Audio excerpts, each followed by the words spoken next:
नमस्कार दोस्तों, किशोर एस्ट्रोलॉजी में आप सभी का स्वागत है। और आज जैसा आप देख रहे हैं, मेरे साथ हैं डॉक्टर कुमार गणेश, हमारे बहुत अच्छे परम मित्र और अंक ज्योतिषी के बेहतरीन जानकार। तो आज हम इनसे कुछ सवालात करेंगे जो कि भारतवर्ष और अमेरिका में हो रहे चुनावों से संबंधित होते हुए कुछ अन्य विषयों पर भी बातचीत हमारी चलेगी। तो डॉक्टर साहब, सबसे पहले तो आप सबका स्वागत है और आपको पुनः हमारे इस चैनल पर आने की बधाई। कुछ सवाल जो पिछली लोकसभा के दौरान आपसे किए गए थे और अब क्योंकि आगे जैसा आप देख रहे हैं कि अमेरिका में इलेक्शन होने वाले हैं, भारतवर्ष में क्या होने वाला है, क्या योगी जी हटाए जाएंगे, क्या केजरीवाल का भविष्य नजर आ रहा है, इन सब विषयों पे हमारी एक समसामयिक चर्चा होगी। और हम आपका स्वागत करते हैं पुनः, और हम चाहेंगे कि आप इस पर कुछ जानकारी अवश्य दें। किशोर भाई, मैं लक्ष्मीपुत्र डॉक्टर कुमार गणेश आप और सभी मित्रों को प्रणाम करता हूं और हाजिर हूं आज आपकी अदालत में एक बार फिर से। डॉक्टर साहब, मैं ये चाहूंगा कि पिछली बार जो हमने लोकसभा पे बात की थी और हमारी गणना अन्य सभी ज्योतिषों के मुकाबले बहुत सटीक और आसपास रही। हमने 261 सीटें दी थी और 240 सीटें भाजपा लेकर आई, प्लस जो गठबंधन था वो 300 के आसपास था और हमारा आंकड़ा बिल्कुल सही रहा। तो ये तो आप लिए बधाई का एक मैटर बनता ही है, जिस पर हमारी शुभकामनाएं आपको हैं। मैं ये जानना चाहूंगा सर, सबसे पहला सवाल जो कि आजकल बहुत ज़्यादा पावरफुल स्थिति में चला हुआ है, योगी जी का भविष्य क्या दिख रहा है? क्योंकि बहुत सारे ज्योतिषी तथाकथित फेसबुक और यूट्यूब के ज्योतिषी बार बार प्रतिदिन ये कह रहे हैं कि योगी जी हटाए जाएंगे, योगी जी हटाए जाएंगे, योगी जी को केंद्र में लाया जाएगा, वगैरह वगैरह बहुत सारी बातें चल रही हैं। तो सबसे पहला सवाल मेरा, क्योंकि मैं उत्तराखंड से संबंधित हूँ और उत्तरांचल और उत्तराखंड उत्तर प्रदेश में कोई ज़्यादा फर्क नहीं है, एक पर्सनली अटैचमेंट के कारण मैं जानना चाहूँगा कि योगी जी का फ्यूचर आपको क्या नज़र आ रहा है? जी किशोर भाई, देखिए, राजनीतिक भविष्यवाणी जो है ना, वो करना बहुत सरल काम होता है कि कुछ भी बोल दो, मुंह उठाओ बोल दो और हिट एंड रन की तरह बोलकर भाग लिए। अब अगर लग जाएगा तो कह देंगे हमने कहा था, और नहीं लगा तो फिर कौन घर आकर गला पकड़ने वाला है। तो इस तरह से राजनीतिक भविष्यवाणी बहुत सरल काम है, लेकिन राजनीतिक भविष्यवाणी बहुत कठिन काम है अगर ईमानदारी से किया जाए ये काम। और दूसरा क्या होता है कि एक मजाक सा ज्योतिष में ये बन गया है, क्या कभी आपने जो फुटबॉल नहीं जानता है उसे फुटबॉल की कमेंट्री करते देखा है? बिल्कुल नहीं देखा होगा। क्रिकेट जो नहीं जानता उसे कभी क्रिकेट की कमेंट्री करते देखा है नहीं। तो फिर ज्योतिषियों में ही क्यों होता है कि जो राजनीति की समझ नहीं रखते, राजनीतिक गणनाओं का आधार नहीं रखते, वे ज्योतिषी राजनीतिक भविष्यवाणी करने में घुस क्यों जाते हैं? ये वही बात है कि कोई आंखों का डॉक्टर है, आंखों का इलाज करे, भाई न्यूरो का है न्यूरो का करे, आंखों वाला न्यूरो में क्यों घुस? कभी किसी डॉक्टर को घुसते देखा है नहीं। ये पेशेगत एक अपनी योग्यता और ईमानदारी हम ज्योतिषियों में नहीं है। इसीलिए क्या होता है, जैसे आपने कहा ना कि कुछ फेसबुक या कुछ सोशल मीडिया वाले, कुछ रील्स वाले या कुछ पॉडकास्ट वाले भी जो है वो जो भी आए बोल देते हैं। अब तरह तरह की बातें सुनने को मिलती है। तो सबसे पहली बात तो ये आती है कि भाई आप चाहे योगी जी की बात करिए चाहे मोदी जी की कीजिए, क्या आपके पास उनके जन्म के सही आंकड़े हैं?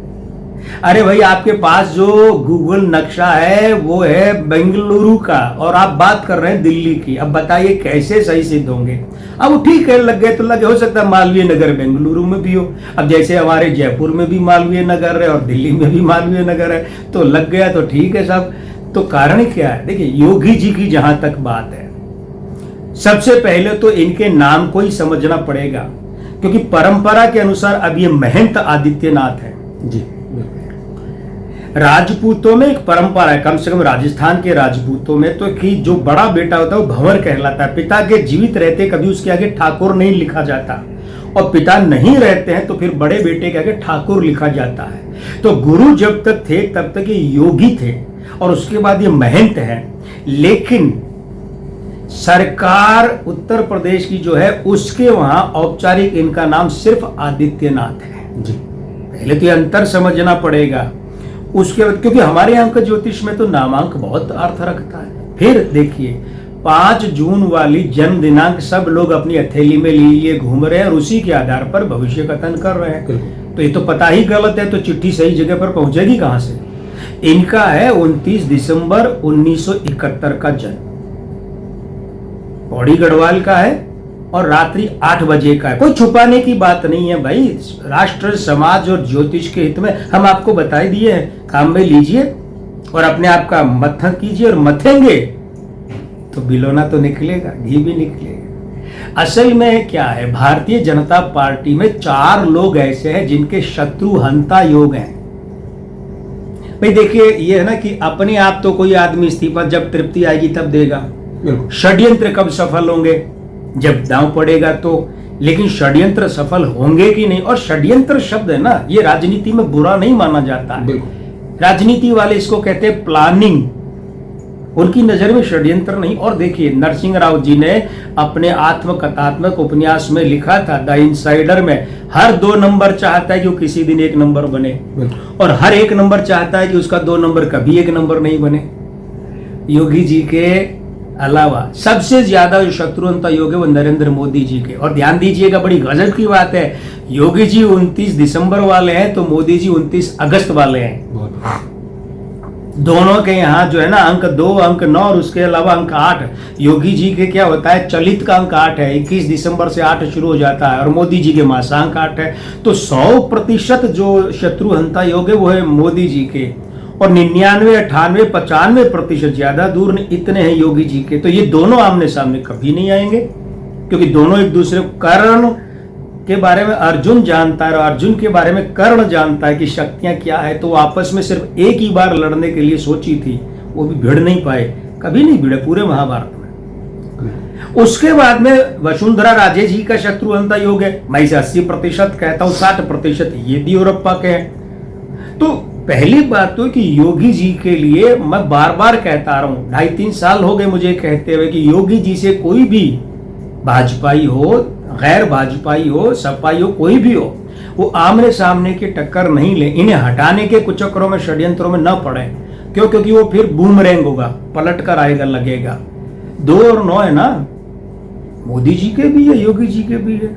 2 हो गया चंद्रमा और 9 हो गया मंगल, और चलित के अंकों में 8, दोनों के, एक के मासांक, एक के चलित। ये क्या कहते हैं, ये कहते हैं भैया रच लो जितना रचना षड्यंत्र, जब तक मैं नहीं चाहूंगा या प्रभु नहीं चाहेंगे पद खाली नहीं होगा।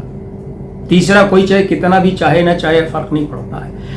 और दूसरा, योगी जी के अगर हम देखें तो 29 दिसंबर के हिसाब से अभी उन्हें चल रहा है 53वां वर्ष। ये 8 का अंक है, ये 8 का अंक उनके मूलांक 2 का मित्र है, लेकिन भंग करता है, षड्यंत्र पैदा करता है। उनका जो भाग्यांक है वो 5 है, 8 5 का भी विरोधी है। तो ये जो जितनी बातें दिख रही है ना किशोर भाई, ये सब की सब दिख रही हैं 28 दिसंबर तक। 29 दिसंबर से जो समय पलटेगा, पलटी मारेगा, वो लोगों को लगेगा इसकी उम्मीद नहीं थी। और पलटी मारने का क्षणिक टाइम जो होता है, जैसे आपके एस्ट्रोलॉजी में महादशा होती है, अंतरदशा होती है, या अंतर प्रत्यंतर या सूक्ष्म दशा, इस तरीके से। तो उस हिसाब से अगर आप देखें तो इसी साल जैसे 21 जुलाई आई और 21 जुलाई को चलित में स्त्री अंक आ गए, 1 और 2 और 7, उसके बाद 1 और 4 है, पुरुष अंक है, उसके बाद शुक्र है, फिर बुध है, और फिर मंगल है, और फिर बृहस्पति। तो 21 जुलाई से तो योगी जी के अनुकूल समय शुरू हो गया इसी साल, यानी बरसात का तेज मौसम है और छाता आ गया उनके लिए। बरसात आती रहे, 2024 बुरा है होता रहे, लेकिन उनके यहाँ 21 जुलाई, ठीक 21 जुलाई से उनके यहाँ अनुकूल समय आया है। ये शत्रुहंता योग यहाँ से जाग गए हैं। ये क्या होते हैं, ये कोबरा नाग उसकी तरह होते हैं, इन्हें छेड़ दिया जाए ना, एक तो शत्रुहंता योग आसानी से जागते नहीं है, और जाग गए ना तो फिर जिसके कारण जागे हैं उसको काल कवलित करके, पूरा करके ही मानते हैं। तो 21 जुलाई से योगी आदित्यनाथ जी के शत्रुहंता योग जाग गए। इनका कुछ नहीं बिगड़ना है, बल्कि घोषित या अघोषित तौर पर भी कोई इन्हें परास्त करने, हटाने के लिए, नुकसान पहुंचाने के लिए कटिबद्ध है तो मानकर चलिए उन लोगों का अपना पद उनसे छिन जाएगा। शत्रुहंता योग जाग गए हैं। और मोदी जी के ये जो है ये भी जागे हुए थे, लेकिन ये 14 में जागे तो 9 साल बाद वो सो गए। 2023 में मोदी जी के शत्रुहंता योग सो गए हैं, अब उन्हें जगाने में वक्त लगेगा। लेकिन योगी जी का ठीक 21, और आप देख लीजिए सारा घटनाक्रम, 21 जुलाई से उनके पक्ष में सारी खबरें आ रही है। ऐसे लग रहा था जैसे केशव के खेमे से, केशव प्रसाद मौर्य के खेमे से बातें आ रही थी कि आलाकमान अब उनकी बात सुनेगा, मानेगा, अब आज कल परसों ये वो, कुछ नहीं। 21 जुलाई आई और आते ही सारा खेल। बल्कि सुनने में तो ये आ रहा है कि उन दोनों को दिल्ली से समझा कर भेजा गया है थोड़ा योगी जी भी को कहा गया कि पावर बैलेंस रखना पड़ता है, लेकिन उन दोनों को तो डांट भी पड़ी है कि भैया मिलकर चलो। तो योगी जी पद से कहीं नहीं जाने वाले हैं अभी।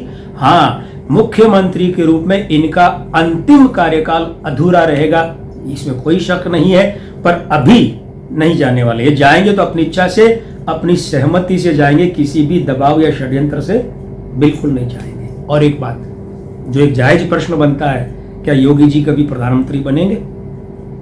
हिंदुस्तान का जो आम आदमी है ना, ईमानदारी से देखा जाए किशोर भाई, तो उसके दिल की आवाज ये है कि मोदी जी जब तक रहे अच्छा कर रहे हैं, लेकिन मोदी जी के बाद योगी जी आए। लेकिन मित्रों, इस मामले में मैं मेरी गणित तो उसके अनुसार से तो कोई खुशखबरी आपको नहीं दे सकता, क्योंकि मेरी गणित ये कहती है कि योगी आदित्यनाथ, महंत आदित्यनाथ और आदित्यनाथ जी कभी भी भारत के प्रधानमंत्री नहीं बनेंगे। जी, चलिए दोस्तों, ये योगी जी से संबंधित बात हो गई और लगे हाथों इस प्रश्न का जवाब भी हमें मिल गया कि योगी जी नियर फ्यूचर में या कभी भी भारत के प्रधानमंत्री बनते नजर नहीं आ रहे हैं, अकॉर्डिंग टू कुमार गणेश जी, जो कि बहुत अच्छे न्यूमरोलॉजिस्ट हैं। आप सब इनके बारे में जानते ही हैं। मेरा